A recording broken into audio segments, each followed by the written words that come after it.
how to deal with this guy. You come along, he said, look, you want me to leave the Quran and take this book.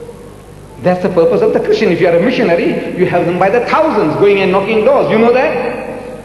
Originally your forefathers were Hindus. Maybe you yourself a Hindu. You are a new convert. How did you become a convert? Somebody came and knocked at your door. But they're also knocking at our doors. Muslim doors. I want the Muslim to know when this guy comes along how to respond. You see? That look, he is wanting you to change something good for something that is worse. I said, 10 cases of incest. There's not one in this book. Adultery, murder, rape, brothers raping sisters is there. Is there in your book, if you are a Christian. There's nothing like that here. Bestiality is here. Look, I said, look, what you want me to do? Leave this book and take this? For what? So I'm arming these people, they must know. And they discovered tonight, if they have any sense, that if the only master I have given them, there isn't a Christian born bishop or pope who can stand before any one of them. Just master this one book.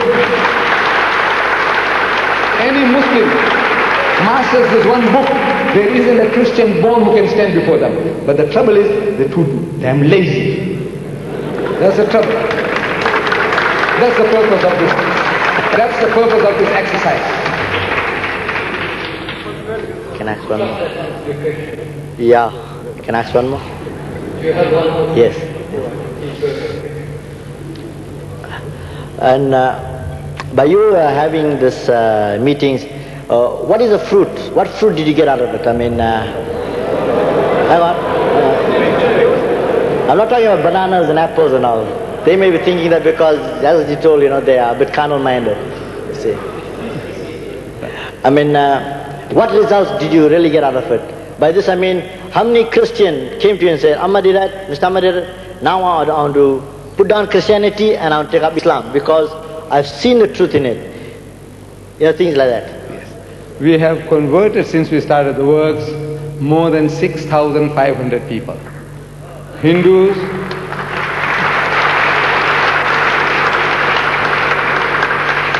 you haven't answered my question. Hindus, Christians and Jews. More than 6,500 my little office has done so far.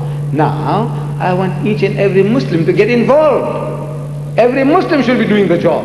It's not one man's job, it's not one society's job, it's every Muslim's job. As every Christian is trying to do the work for his belief, the Muslim must do the same. And if one out of all this, if one fellow is benefited, my exercise is worth it.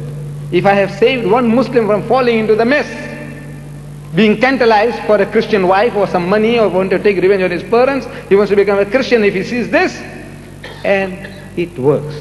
You see, there is a Jamal Khan, he is a Maulvi in Maryhill. Maulvi, you know Maulvi? Like our priest, Muslim priest. We have no priesthood, but take it. He is an Imam. Jamal Khan by name. He came to Verulam many years ago. I arranged a lecture for him. He was in my house at dinner. And while at the table he tells me, he says, Mr. Deedat, you saved my life. So I'm scanning in my head. I said, I know, well, so-and-so, something, a fellow was drowning, I pulled him out, and somebody else was there, I says, I helped him too. But when did I save your life? So he says, around 1951-52, he said, your brother-in-law was in the Springfield Dormerton Hospital, TB hospital, and you used to come there every week. I said, yes. He said, you see, at that time I was also a patient in the TB hospital. I said, so? He said, you see, there were Christian missionaries harassing your brother-in-law, and you came one day with the Bible, and you were showing them contradictions in the Bible, and he says, I was watching over your shoulder. I don't know. He says, I was watching over your shoulder. And what you showed them, to the Christian missionaries, I saw, and I tore up my certificates. I was training for the priesthood, Muslim. I was training for the priesthood. I was about to be ordained. And what I saw, I says, no man, I'm wasting my time. I'm barking up the wrong tree. So I tore up the certificates. He is a Maulvi now, a priest in Marienhill. Look, I didn't know him. If he didn't tell me, I would know. And there could be dozens here. If the the faith can be saved by listening to this. I said, look man, where are you going to fall into this? Where? What this book has done to Gorman and Baker and Swaggart, it will do to you. What it's doing to the Americans? 13% of the American people, they are committing incest with their own daughters. I said, you will do the same. 8% of the white Christians in South Africa are committing incest with their daughters. I said, you'll do the same. So I'm trying to warn my brethren, keep away from this book. Bernard Shaw said, the most dangerous book on earth. But I want them to study it in conjunction with my book. Get this book and then use that as a textbook. This is a book of instructions and use this, it will be valuable. If not, you're also going to go the same way as Swaggart.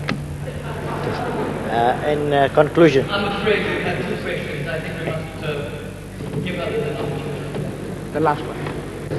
You have a question? I hope so. Good evening, Mr. Chairman, Mr. Deedat. I must congratulate you, Mr. Chairman, for the calm way in which you've conducted the meeting this evening. I'm not going to accord the same grace to Mr. Deedat. And that is the question I want to ask him. Obviously, I'm not of his faith and he knows me. Mr. Deedat, what I would like to ask you is, you pointed out to us that in the Quran, it says that Allah is loving. What does Allah require of his servants?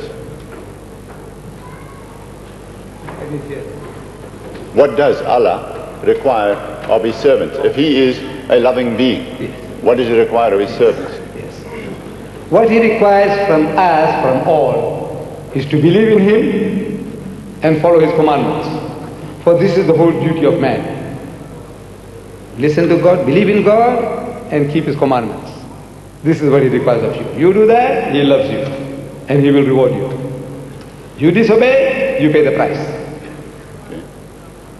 Does that answer your question? Yes, it does in a way. I'll continue if I can, seeing as I'm the last one, perhaps you give me the license. In the Quran as well, it says that Jesus Christ is a prophet. So you admit to the existence of Jesus Christ. What is your question? All right. You admit to the... So what is your question? Because now, what you are carrying on now, like in a court of law, you are not interrogating me as a public prosecutor. No. What is your question? I hope I'm not that. Your question. No. Your question. Come to the conclusion of what you have in mind. My question is that Jesus Christ in John chapter 15 tells us that he gives all people a commandment, especially those who follow him, that they love one another as he has loved them. Why? Because he laid down his life for them while they were yet sinners. Now, that is the same love, I believe, that you are telling me that Allah is talking about. Therefore, if you are going to show love towards us, and I mean, you said there was 1.8 billion Christians who don't agree with you.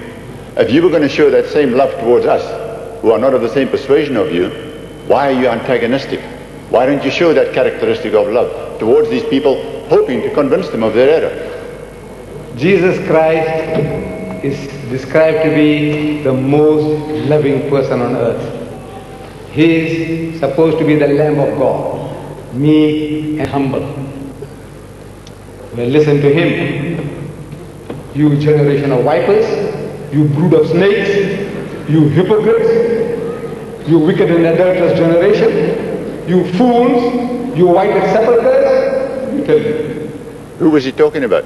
He's talking about his people. That's right. The elders of his people. The scribes and the Pharisees. So in other words, now if this was fitting for Jesus Christ, I never used any such language at all. Whatever I said tonight was more insipid than what Jesus had said.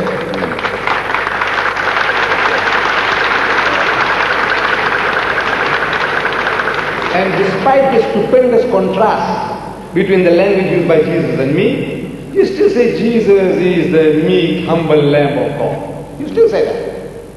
He said, on his march on Jerusalem, if you remember, he said, for those my enemies who would not, that I should reign over them, bring them hither and slay them before me, cut their throats. Did he say that? Did he go and beat people in the temple? Did I do any such thing?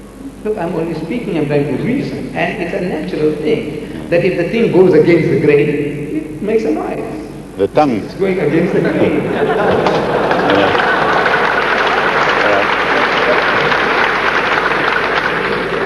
am I allowed one more just comment on what he said? Right. You know, the one thing I would like to say is, when Jesus Christ castigated the scribes and the Pharisees, the result was that they became totally estranged from him. I'm saying your attitude tonight has perhaps done the same. Thank you. This is an appropriate point or moment at which to end our gathering. Mr. Deedat, you have obviously done extensive research. Clearly, you're a man of education. So, I thank you on behalf of all present for sharing your interpretation, your knowledge and experience with us. All those who asked questions, thank you for asking those questions. They were indeed interesting. And lastly, to the audience, thank you for attending. Peace be with you. Assalamu alaikum.